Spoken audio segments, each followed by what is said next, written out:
I'm the protagonist, the main character, and I'm a geek. No apologies or excuses. That's what I am. And I knew there was something wrong with the girl the first time I killed her.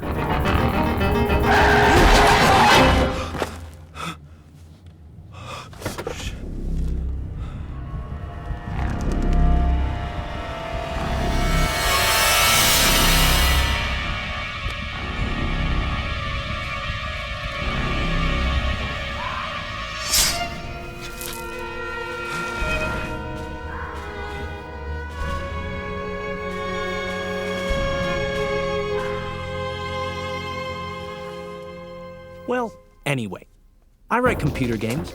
I made a nice tidy living out of it since the days of Pac-Man and Space Invaders. My genius had me heralded as some sort of a child prodigy. But what became of that little asshole? Well, I did my time in special schools for the gifted and fucked up. I did so much math I became nauseous. Then I suffered the humiliation of puberty, and finally, after masturbating myself into oblivion, I enrolled myself into normal college. And immediately, I fell in love.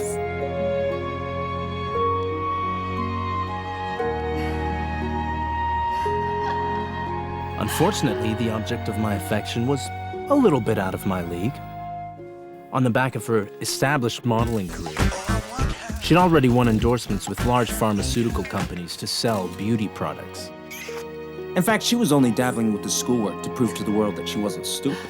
Not that the world would care. I certainly didn't. I did what any sane, well-adjusted geek would do. I became a stalker. It started out with little gazes that went on just a bit too long. And before I knew it, I'd become a little obsessive, perhaps?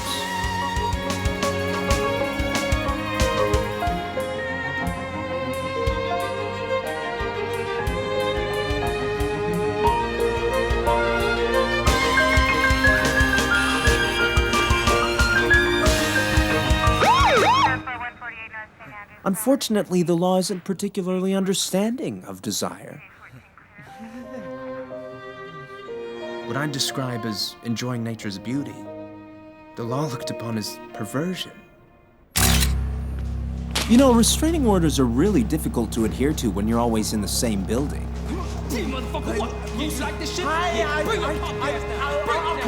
Fortunately, some of Lucy's entourage were there to help me keep my distance.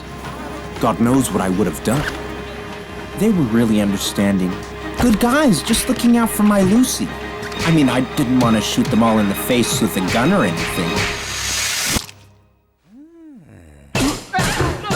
Nor did I want to annihilate the entire school with a semi-automatic.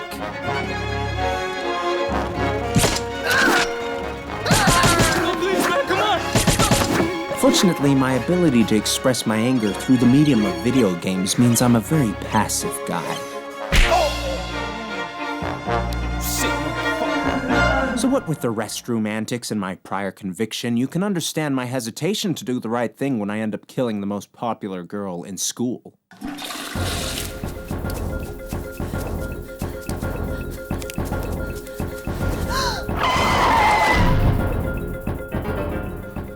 It wasn't really till I was home that I started asking what the hell Lucy was doing, naked, deep in the woods, in the middle of the night. I mean, I was there for a legitimate reason. I decided to let go. I was gonna dispose of some of the Lucy paraphernalia I'd collected over the last 3 months. I was a fan. I couldn't bear to just chuck it out. So I thought I'd bury it deep in the forest. Okay, so it was a small step, but it was a start. Though I doubt people will be looking for the positive when I bring in this dead, naked girl of whom I'm the convicted stalker.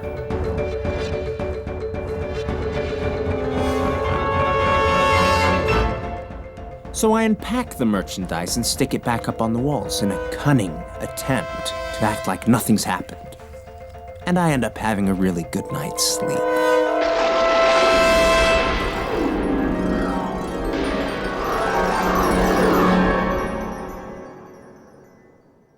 The next day was pretty tough.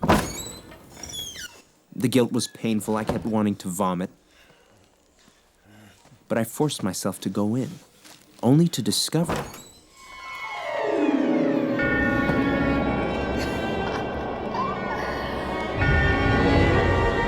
that Lucy really wasn't looking too bad for a dead girl. I had to know what the holy fuck.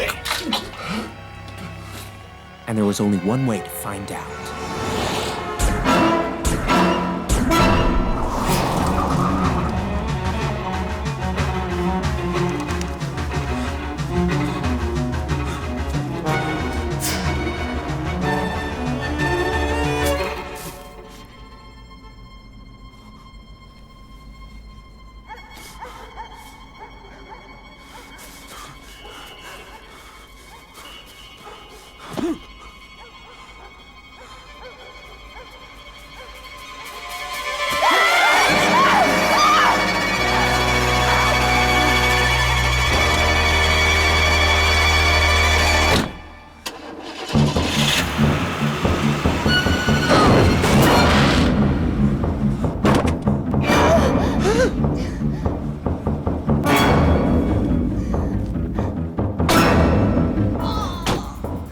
So there's Lucy in my back seat, and I'm thinking, I wish I'd learned first aid.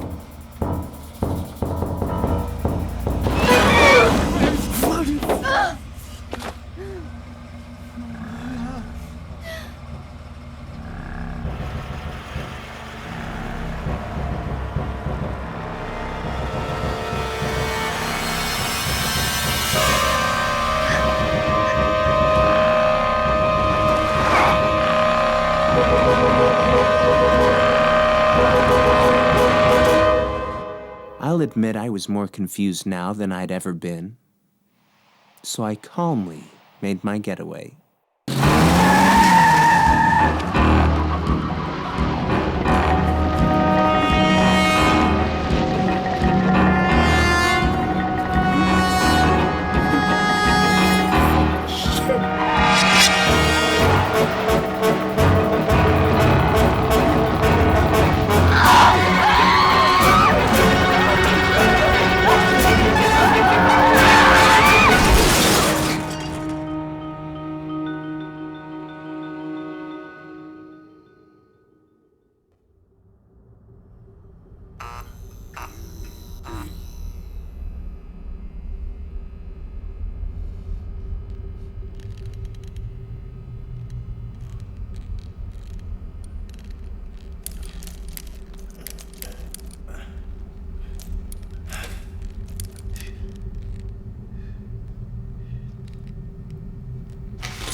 So I guess my escape wasn't too successful.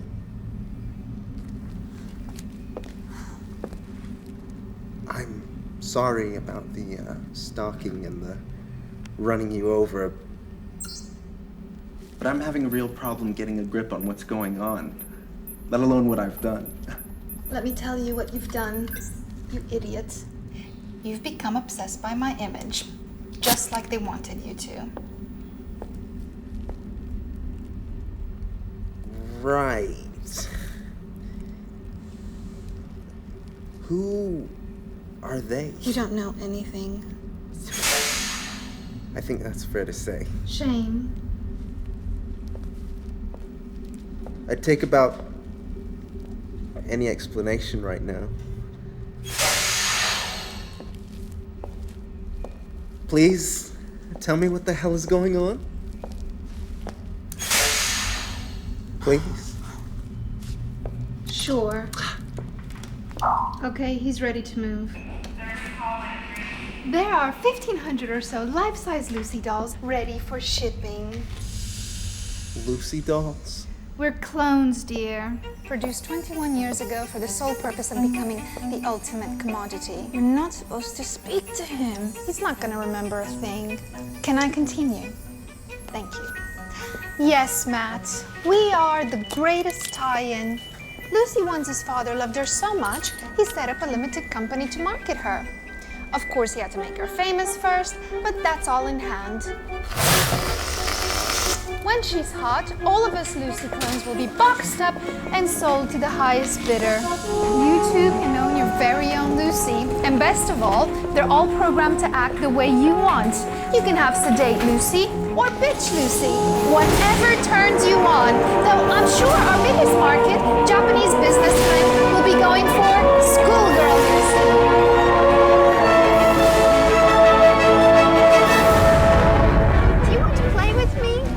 What are you looking at? The company was using conditioning up until last year's breakthrough. That pack of wild Lucies you ran into showed just how good that worked. But they'll not try and escape once they've been formatted correctly. They'll be exactly like us.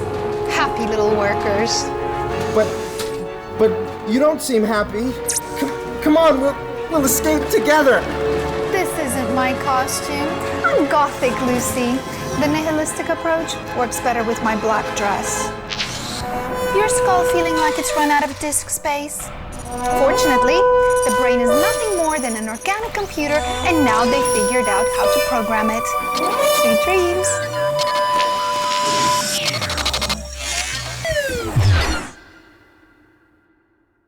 So now there's two endings. Either you found the code to break the computer and you escape, taking a Lucy with you, or you lose, are reformatted, and start right back at the beginning with no memory. So, are you sold? Yeah, I love all the Laras. Lucy's. Whatever. I think it's just the kind of geeky, male-orientated storyline we're after. But I'm not sure the main character is right for our console. I mean, ours is a new breed of 3D gaming. Ego is powerful and slick. A man's game system. So I think we should lose the sexual degenerate and go for someone a bit more macho. A real hero. Someone the people can aspire to. I'll make it easy on you. I'm gonna agree to whatever dumbass changes you want made, and I'm gonna leave a hack in the software so the masses can get the good stuff. And there's fuck all you can do about it. A real hero. Someone the people can aspire to. Whatever you want, sir.